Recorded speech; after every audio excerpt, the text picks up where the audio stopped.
Chrome ROM-тай харьцуулаад яг тэгээ жоохон муулчих гал нөө Chrome-ны сүдэрт дарагдаад жоохон амгүй юм шиг мэдрэмж бас өгөх тал байдаг. Анхнаасаа ямар байсан тэр нь илүү дороотоод бүр сүулдэ жоохон утгаалтаад байгаа тийм машин шүү дээ. Жоохон тийм сэтгэл догтлуулна биш.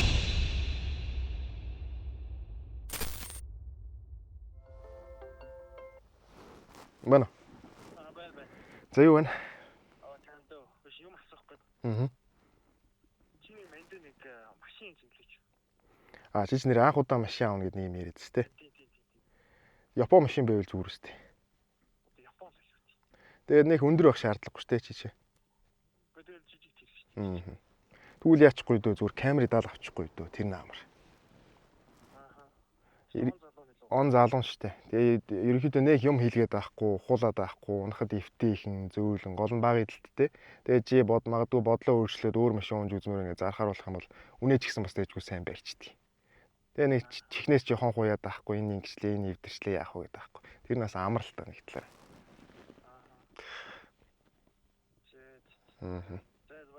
За окей, баяр. За. Миний нэг үздэг нэг мундаг инженер залуу хэрэг хүн болгон камерын ундаг байсан бол засварын газрууд бүгд хаалгаа барьж орлогогүй болох байсан гэж хэлж ийлээ. Тэгэхээр би ер нь дандаа сүүлийн үед шинээр машин авах гэж байгаа. Ямар машин авах вэ? Нэг эвтэйхэн юм уучмаар толгой өвдөхгүй гэсэн үг. Болгонд ялангуяа шинээр дөнгөж анх машин мэдхгүй хүмүүст дандаа камерыг зөвлөдөг.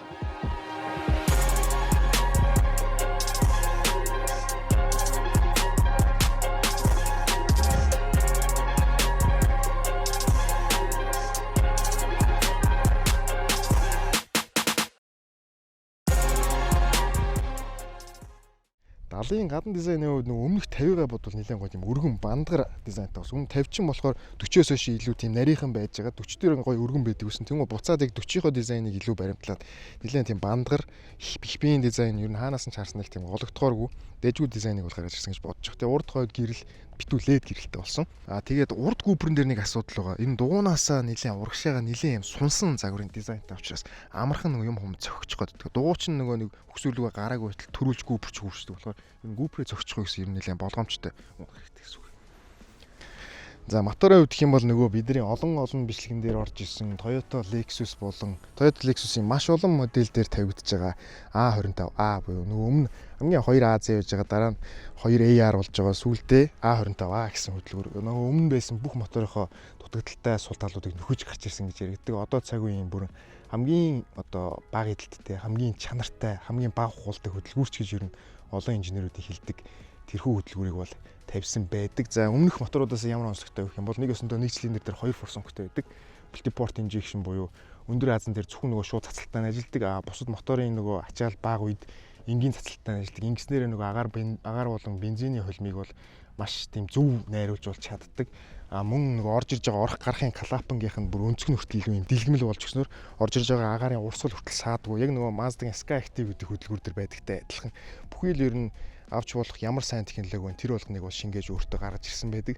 Маслын авцоос нь хүртэл цахилгаан яг хүйтэн дээрээ яг моторынхоо нөгөө тосны эргэлтийг хүртэл нэлээд удаашруулж мотор хурдан халаах тэр арга хэмжээг авч хүртэл хэрэгжүүлдэг нэлээд тийм үр ашигт сайтай бензин бага эдэлттэй элдв хүний толгой өвдөхөд ахаргүй нэг тийм маш Toyota-гийн сайн бүтээлүүдийн нэг гэж бол хэлж болно. Гэтэ яг зүгээр 4 цилиндртэй энгийн талдаа яг энгийн хэрэглээнд энгийн машин өдөр тутам ундаг яг ажлын морд зориулсан тийм хөдөлгүүр гэсэн. Тэгэхээр энэ хөдөлгүүр дээр нэг тэгж муулаадах юм байхгүй. Гол нь тосоос үлдэх хүнд бол ямар нэг зовлон бол баг үзүүлэхгүй. За машин аваад утсан.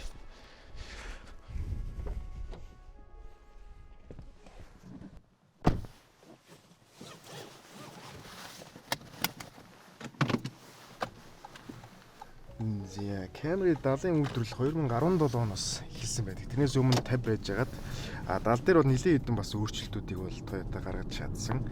Өмнө нөгөө K платформ гэж би нөгөө 50 камерын бичлэгэн дээр зөндөө ярьдаг байсан шүү дээ. Тэгмээд одоо GAK гээд платформ дээр бас дахин шинжилгээ хийгээд ерөөдөө явх үедээ ингийн бүтэц бол нэлээд ондоо болсон байдаг. Явх үедээ ингийн бүтэцээс гадна мотор ч гэсэн шинжлэгдсэн. Хойдлын амортизаторын бүтэц дээд доод гартай болсон. Уртлынх бол ингийн хэвээрээ байгаа. Гэхдээ явдлын үед 50-ыг бодох юм бол илүү түшигтэй, илүү жоохон намгар талтай. Одоо илүү сайжирсан гэх юм уу? Явдлын үед илүү тухтай болж чадсан. Тэгээ хүчний хувьд бол 218 морины хүчийг гаргаж байгаа. Өмнөх 50-ыг бодох юм бол мотор илүү сайжирсан, илүү боловсронгуй болсон учраас илүү бага эдэн бас арай илүү бага зэргийн хүчтэй.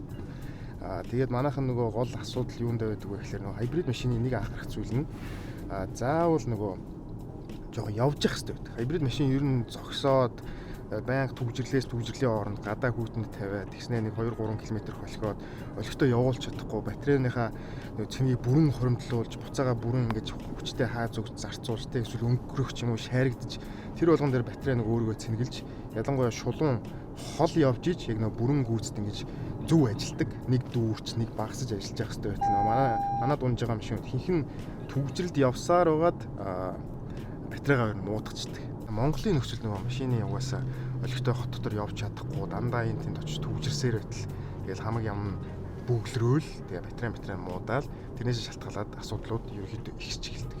Тэгээ Camry бол ерөөхдөө нэг бензин голоод машин биш.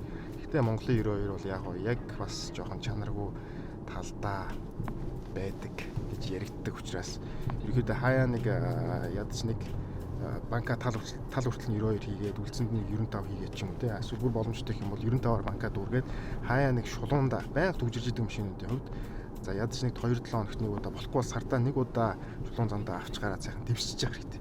Тэгэх юм бол уул нь бол энэ машинууд ялангуяа Camry бол одоо бүх цаг үеийн хамгийн чулуун машин гэдгээр хамгийн эвдэрдэггүй машин хамгийн бага одоо сервисийн зардал багатай машин гэдгээр бол дэлхийд нэлээд данстай алдартай машин байдаг.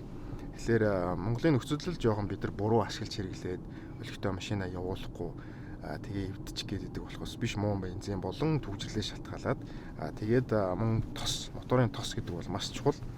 5000 км би нөгөө солихыг ер нь их зөвлөө тийм зөвлөгөө өгөөд идэв шүү дээ. Тэгэнгүүт тэрэн дээр хүмүүс зарим нь бол 5000 км арай богинохон байна. 7-8000 яваад солиход бол ямар ч асуудалгүй байдаг шүү дээ гэсэн юм бол хэлдэг. Тэрийг бид нар жоохон буруу бодоод байгаа шүү дээ. Ягаад гэх юм бол ерөнхийдөө тэр 5000 км үйлдвэрөөр тогтоосон 7000-8000 км гэдэг заалт бол цэвэр шулуун замын заалт. Тэгэхээр Монгол дунж байгаа машинуудын хувьд тэгж шулуун явхаасаа илүүтэйгээр моторын нөгөө ажилласан цагаар нь бодоод үзэх юм бол их гэмгүй байдаг. Бид нар их цагийг мотор нь зүгээр машин явахгүй мөртлөө мотор нь зүгээр ажиллаад зогсож байгаа тий. Түгжрэл зогсож байгаа, халаах гэснэг зогсож байгаа. Тэрнтэй үүдэлтэй моторын төсний бохирдол харьцангуй хурдан явагддаг. Одоо Америк дунж байгаа машинтай харьцуулахад ч юм уу Японд дунж байгаа машинтай харьцуулахад хоёрт бензиний чанар муу учраас эргээд бас моторын төсний бохирдол тодорхой хэмжээнд нөлөөлж идэг. Энийг толгойдоо жоохон суулгаад жоохон бодцсон байх юм бол яг Монголд тохирох километр 5000 км ер нь байдаг хгүй баримжаагаар. Яг 5000 км дээл нэг тосоо солилцдог хүнд бол ялангуяа ийм Camry шиг машинууд бол үнэндээ л баг насны унаа гэсэн үг. Тэр шутгаараа би дандаа шинээр машин авах гэж байгаа хүмүүст за одоо юу авах уу, юу унах уу, ямар машин санал болгох уу гэж байгаа хүмүүст хөвчлэн ер нь Camry л санал болгоод байгаа. Ялангуяа анх удаа машин барьж байгаа хүмүүст бол бүр их санал болгож байгаа. Яг гэх юм бол урдаа хөтлөгчтэй учраас Chrome Ron шиг хойноо биш. Тэгээд туршлагагүй жолооч нар бол өвлийн цагт хойноо хөтлөгчтэй машиныг бол олигтой барьж чадахгүй бүхсний хийгээд уулзур дээр хаазаа тохируулж өгч чадахгүйгээс үүдэлтэй. Тэгээ өксөр рүү гарч чадахгүйгээс үүдэлтэй. Жохон төвхтэй байдаг л та барихад ялангуяа шинэ жолооч нар. Тэнгүүд энэ Camry ч нэг гол нь урдаа хөтлөгчтэй. Тэнгүүд яг нэг practicality талаасаа барихад үнэхээр амар гэдэг. Дээш уул муул руу уртлан тэгэл хөтлсөөр байгаа л халтаргаатай үед бол аваал гарчин жоохон хүчтэй дайрахад тэгээ уулзуур дээр ирэхэд бүх саяны шарун маран гэсэн юм байхгүй. Ерөнхийдөө яг нөгөө амьдралд маш ойрхон биш байхгүй Camry. Тэгээ би нөгөө 50 нөгөө салончоос дахад чулууш нэг дуу ороод идэв шүү дээ. Хэдэн жил Монголд явсан ч гэсэн. Би нөгөө 70-ыг бас жоохон суларчуу гэж айгаад байсан чинь ялангуяа нөгөө он залуу Toyota болгоны ер нь салон молон тэ ер нь ямар ч машин бай, Jeep ч бай, дунд гарын Jeep ч бай, нэг л болохгүй байгаа байхгүй хийцэн. Тэнгүүд 70 дээр бол гайгүй л ярьцсангүй. Ер нь bedroom хийцтэй, салон молооны хийц нэг тийм дуу чимээ орохоор юм бол баг байхгүй. Тэгээ харин 80 дээр бол яг юу болох гээд байгаа 80 ямар болсон тэр болоод байхандаа мэдээлэл алах нэг 80 унж үзчих юм нэг энэ нөгөө цагаан зураас мэдрэгч нь ажиллаад жоохон опшн гороо жоохон маяглаад байгаа шүү. Тэгээ 80 дээр жоохон нэг тийм хүлээлт жоохон айцтай байгаа. Гэтэ 80 бол одоо тэгтлээ бас муудчихаагүй л байлгүй гэж найдаад байна. 70 бол яг нь ер нь 50-ыг бодвол хамаагүй сайжирсан, 50-ыг бодвол илүү бүх юм нь боловсронгуй болсон. Моторын хөвдөч төр, бензин зарцуулалтын хөвдөч төр, батарейны хөвдөч төр ер нь асуудал илүү багтай. Тэгээ явдал нь илүү түшигтэй болж чадсан байна. Ер нь ингээд суудсан явж байхад бол нэлээд хэвтэй Camry.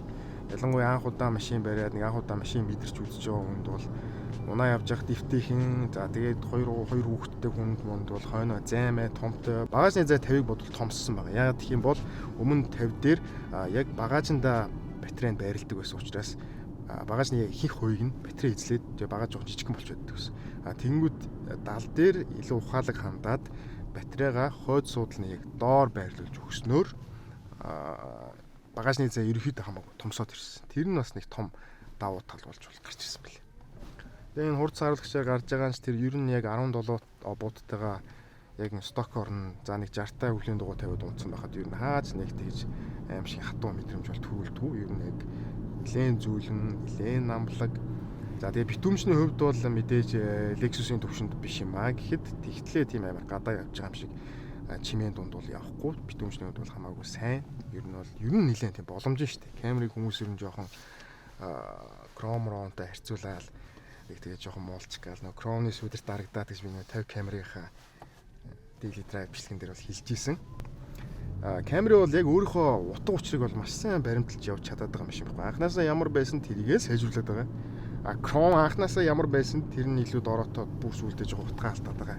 Тийм биш шүү дээ. Тэрийг л хүмүүс жоохон мэдгүй байгаа болохоос энэ ч бол яг жанжин шугамаа маш сайн баримтлаад юу хийх ёстой тэрийгээ хийгээд тэ ямар байх ёстой тэр нь илүү сайжрал явж байгаа. Тийм ч учраас ер нь байнга л нөгөө хамгийн олон хамгийн их борлуулалттай машин нар ер нь топт олон жил орж шалгарсаар ирсэн байдаг л та. Тэгэхээр ер нь камерид бол нэг хэрэгэлцэх юм байхгүй. Ойр дотны тэг хүмүүстээ бол камерыг асуудалгүй зөвлөдөг. Гэхдээ яг машиныг нь мэдээж цуг явуулцаж авч хүчилцэж өгдөг.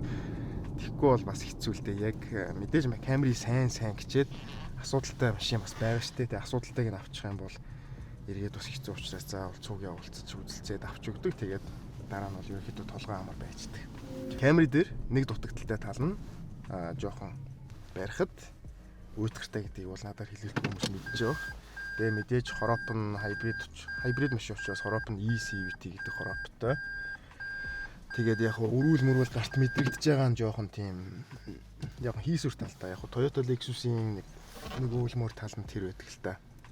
Яг нэг өрүүл юу болж байгаа нь зам дээр яг ямар хуу явж байгаа нь нэх гарт тийм онцгийн мэдрэмж өгдөггүй. Тэрийгээ дагаад бас жоохон амьгүй юм шиг мэдрэмж бас өгөх тал байдаг. Тэгээ бас нэг урдаа хөтлөгчтэй учраас хойно хөтлөгчтэй машиныг бодох юм бол жоохон тийм сэтгэл догтлуулна биш гэсэн үг. Гэхдээ Япон машинууд бүгд бол тийм биш шүү. Ер нь Япон машинууд донд урдаа хөтлөгчтэй мөртлөө бас зүүн характертай яг барихад нэг тийм амьд мэдрэмж өгдөг брэнд бол бас байдаг. Тэр нь бол Mazda. Жоохон Mazda гэх хуу камерыг ер нь жоохон Mazda-гийн гэх хуу те өрүүлийн аппарат энтрүүд яаж хийсэн юм байгаа. Жоохон нэг тим талаас нь хийгээд өгсөн байсан бол ер нь RAV4 мөр бүгд жоохон нэг тийм нэгэн хийв юм байхгүй. Тэгэнгүүт тэрэн дээр жоохон өөр шийдэд өгсөн байсан. Уул нь би нөгөө нэг Toyota Lexus угаасаа л Япон машин юм байдаг юм байна. Угаасаа л урдаа хөтлөгчтэй машин гонхтой юм байна гэж боддог байсан чинь Mazda брэндтэй нэлээд танилцсанаас хойш Япон машин гонхтой байх, урдаа хөтлөгчтэй ч гэсэн гонхтой байх албагүй юм байна гэдгийг уулна Япончууд бас хийж чаддаг юм байл л тий. Mazda-гийн инженерүүдийн хувьд. Тэгэхээр энэ дээр бол уулын жоохон өөрчлөлт шинжилтийг бол хийж болохоор л санагддгийн. Toyota Lexus хэрэл үүдгэртэй байх албагүй гэдэг. Гэтэ яг хуу Toyota-гийн гол баримталж байгаа жанжин шугам нь зүгээр л практикал тал нь маш сайн байх, машин эвдэрдэг байх, найдвартай байх гэдэг дээр л гол учир утга нь оршиж байгаа учраас шинэ юмны илүү дутуу юм туршихыг бол хүсдэг байх. Тэгээ машины хүчний хувьд бол 218 морины хүч гэдэг бол яг хот руу унж байгаа, машин төшин гүйц түрлэгч байгаа хот хооронд явж явах үед бол хангалттай яг өөртөө тохирсон бие авч явдаг. Ямар ч тийм хүч дутсан, дүлгэнсэн, сүрхий дэмий орилж чарлсан нэг тийм сүрхийг хүчлүүлж явж байгаа тийм мэдрэмжийг бол төрүүлдэг. За тэгээд мэдээж цонхны харуулц нь бол маш сайн, элдв нүдэнд тэгэлдэг дахаар юм бол байхгүй.